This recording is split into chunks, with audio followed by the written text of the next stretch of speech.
السلام علیکم ناظرین، یہ جو آپ مقام دیکھ رہے ہیں اسے مقام موتا کہا جاتا ہے۔ یہ ایک بڑی عجیب و غریب جنگ تھی جس میں کوئی کمپیریزن نہیں تھا کہ ایک ایسی فوج کہ جس کے پاس 1.5 لاکھ کے قریب فوج کے مقابلے میں صرف 3,000 مسلمان۔ یہ جنگ 8 سن ہجری اس علاقے مقام موتا میں ہوئی ہے جو دریائے اردن کے شہر کے درمیان واقع ہے۔ یہاں وہ عظیم الشان معرکہ ہوا جس میں کم و بیش 1.5 لاکھ کا لشکر کفار کا اور صرف 3,000 جانثاران مسلمان نے اپنی جان پر کھیل کر ایسا معرکہ آرائی کی کہ جس سے اسلام میں ایک ایسی تاریخی یادگار بن کر باقی رہیں گی۔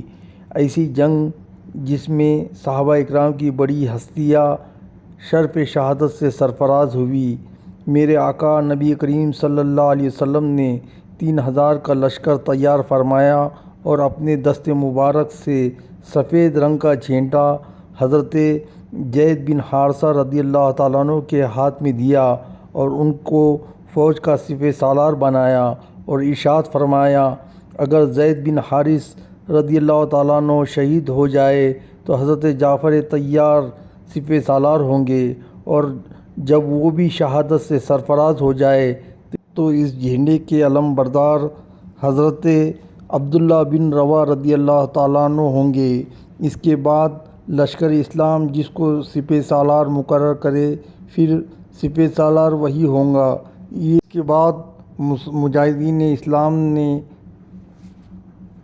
جنگ موتا کے سرزمین میں داخل ہو گئے، اور جب یہاں پہنچ کر دیکھا کہ واقعی بہت بڑا لشکر بے پناہ تیاری کے ساتھ جنگ کے لیے کھڑا ہے۔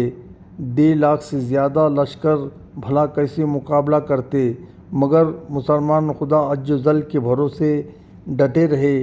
عبداللہ بن رواحہ رضی اللہ تعالیٰ عنہ نے مسلمانوں سے فرمایا، ہم فتح اور نصرت کے لیے نہیں، اللہ عز و جل کے رضا کے لیے میدان میں آئے ہیں، لہٰذا فتح و نصرت سے بے نیاز ہو کر لڑو۔ انہوں نے یہ الفاظ کہہ کر مزید گرما دیا، لوگو اللہ کی قسم جس سے آپ کترا رہے ہیں یہ تو وہی شہادت ہے جس کی طلب میں آپ نکلے، اس لیے آگے بڑھو، ہمیں 2 بھلائیوں میں سے ایک ضرور حاصل ہوں گی، ایک تو ہم غالب آئیں گے یا شہادت سے سرفراز ہوں گے۔ اس کے بعد جنگ شروع ہو گئی۔